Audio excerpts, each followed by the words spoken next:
Hindi mo alam na hindi siya dinala sa judicial authority? Yun hong certification ho ng DOJ ang ano ho dyan. Sige ka-insist nung certification ng DOJ. Ang tinatanong dito, competent judicial authority. Korte. Korte ang ibig sabihin nito. So alam mo ba na dinala sa korte o hindi? RTC Pasay or RTC Paranaque? Hindi ko po alam. Hindi mo alam? Hindi mo alam? Alay, kasi yung magkasama tinatanong... kayo, Hindi, di ba? nandun ka, di ba? Sabi mo, ikaw nag-converse eh. ang ano ko nga po dyan yung certification niya. Ngayon yung kung Wala naman to regarding kinalaman sa certification. Dinala ba sa husgado o hindi? Hindi ko Yes po or alam. no? Hindi Hindi ko po mo alam? Kasama ka the whole time hanggang sa Hague. Nandun ka sa... Oy, magsabi ka ng Opo, totoo. opo. We're all under oath here. Yes, madam.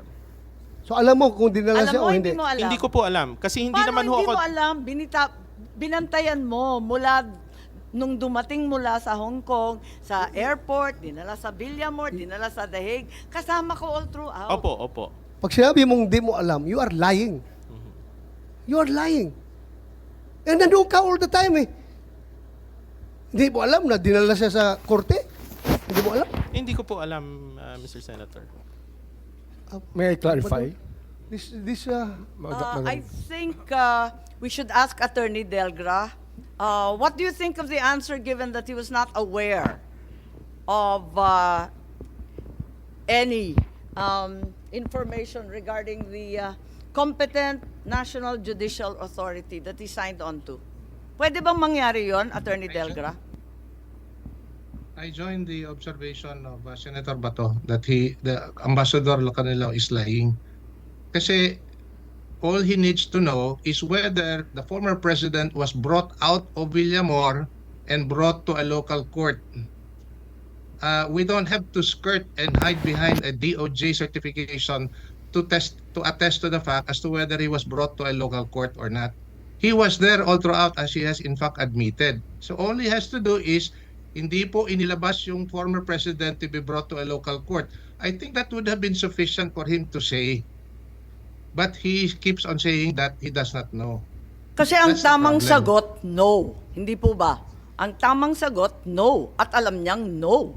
Kailanman hindi dinala sa husgado. Tama po ba? I agree with that, Madam Chair, that the proper answer to this question would have been no. Thank you, Attorney Delgra. Ambassador Lacanilao? Yes, ma'am. Still, ma'am, yung nasabi ko po. You still didn't know, in spite of overseeing the entire operation for both the Interpol and the entire government of the Philippine Republic. Tama? Yes, Madam Chair. Hindi mo pa rin alam. Madam Chair, last chance mo, Ambassador Lacanilao. We are giving you the chance to say the truth. Opo. Hindi Nagsasabi mo po alam? ako ng totoo. Hindi, opo. Hindi mo alam na hindi siya dinala. Opo. Nasaan Ikaw nag-oversee ka doon? sa airport? Saan ka doon sa airport? Nandun ka sa picture? Dun ho sa tube. Oh. Tapos Oh, dun so sa tube ka lounge. pa? Sa tube. Sumalubong Wala ka sa doon sa tube. aeroplano, sa tube. Hanggang dinala siya sa Villamor, kasama ka. Sa 250? Oh, Sa 250, umalis ho ako eh. saan ka pumunta? Dun ho sa likod. Kasi meron hong waiting area dun Sa sa likod likod. lang. Sa likod pero lang, hindi pero- umalis. So Tapos- hindi na ho ako nag-intervene after nun eh. Hindi mo alam na hindi siya dinala. Hindi po. Madam Chair, I think this resource person is lying. Yes, that seems clear. Secretary Remulla, you wanted to add to the false Ma'am, testimony again, here. the form that was made to that he was made to answer is an extradition form. That's why the requirements that it's asking for are questions about extradition. But this is a surrender. It's a very Yes. different process that happened. Yes, we've heard that argument before. Thank you, Secretary. Aside from that form, kinonfirm niya ngayon, ilang beses niya sinasabi na hindi daw talaga niya alam na dinala sa korte o hindi. And Madam Chair. I don't think they would have accepted him in the ICC if there was no certification from the DOJ at that time, because the certification was acceptable to the ICC because the DOJ is deemed a competent judicial authority by the ICC. We are not claiming to be, Since but when under the did system, the DOJ become a judicial no, authority? under the system of the ICC. Justice Ascuna, I As think Justice I'll need Ascuna your said, help here. the Mukha namang, Prosecutor General, inaako na ng executive ang judicial power. The prosecutor, Parang malabo na to. Ma'am, the prosecutor in the ICC setup is part of the court. And that's why they're considered competent judicial authority, if I can understand it Pero kung properly. maaalala natin, I think we can ang- ask Justice Ascuna. Ang saligang batas na sinumpaan natin, wala namang ganun. Yes, Ang ma'am. court, maliwanag yung It's the Supreme understanding of Court. the ICC I'm explaining, ma'am. Ay, nakakatuwa naman to. Saan tayo mauuwi ng ganito? Ngayon, ang DOJ na ang korte. Ganon. No, ma'am. No. It's just the understanding of the ICC. that the Please make up prosecu- your mind. Sabi mo, you have judicial power. No, we And don't have you're the judicial power. competent Don't put national judicial here we don't authority. put words into action that were not really said. What we're saying is that I is the think understanding of the same statement ICC. was made by your ASEC or USEC Clavano. Yes, that is the understanding that the ICC has of the function of a prosecutor, because under their system, a prosecutor is part of the court and thus competent judicial authority. That is the ICC's way And the same of treating prosecutor was in a fact prosecutor. Filipino. Well, Sabi, to their national understanding, it's competent judicial Yung authority ICC under the prosecutor ICC. na Pakistani English naging Pinoy?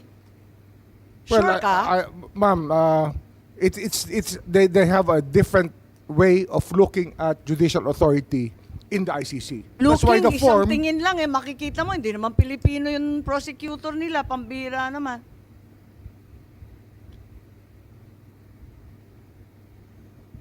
Madam Chair, I just would like to advise Ambassador Lacanilao that, alam mo, kami dito, hindi kami nagsasite in contempt porque ayaw namin yung sagot mo.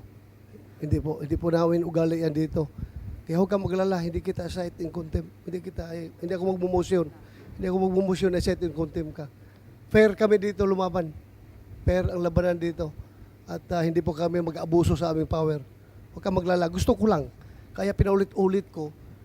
Kasi gusto ko lang talaga na magsabi ka ng totoo. Pero kung yun ang totoo as far as you are concerned, then okay lang sa akin yun. Sige lang. But hindi po kami abusado dito ha, na ikakontempt ka kahit porque hindi ko gusto yung sagot mo. Thank you, Madam Chair. Maraming salamat, nagtitiisan tayo. Si ASEC Miko Clavano, sinabi nung March 13, ang naging role namin ay National Competent Judicial Authority to attest na lahat ng proper processes ay ginawa. Paano naman nangyari That yun? is certification that we made, which was acceptable to the ICC, because under their system, the prosecutor general is part of the court, or the It's main part of the prosecutor. ICC, but the it's ICC hardly court. a Filipino court. It's hardly a national court, Secretary. It's an equivalent to them. For them, it's equivalent. That's why they accepted. If they accepted the turnover of the Equivalent is not president, the same po. it's not the same. But it was acceptable to them because that's how their system works. Okay. Let's now delve deeper into the circumstances surrounding the arrest. I give up it's falsehood upon falsehood. General Torre, when were you assigned as the head of the CIDG? Dahil naalala ko, inaresto po ninyo si Pastor Kibuloy, August 24, tapos na-promote kayo. Pero by the way, congratulations, na-promote pala kayo. Wala pang isang buwan, na-promote kayo ulit. At napunta kayo sa CIDG 2024, di po ba? Isang buwan after the Kibuloy arrest, tama po ba? Yes, ma'am. And you were assigned to the CIDG specifically. What would you say are the main mandates of the CIDG? Anong mission nito? We're the lead investigating unit of the PNP on matters delving on major crimes and those involving economic sabotage and other sensational cases.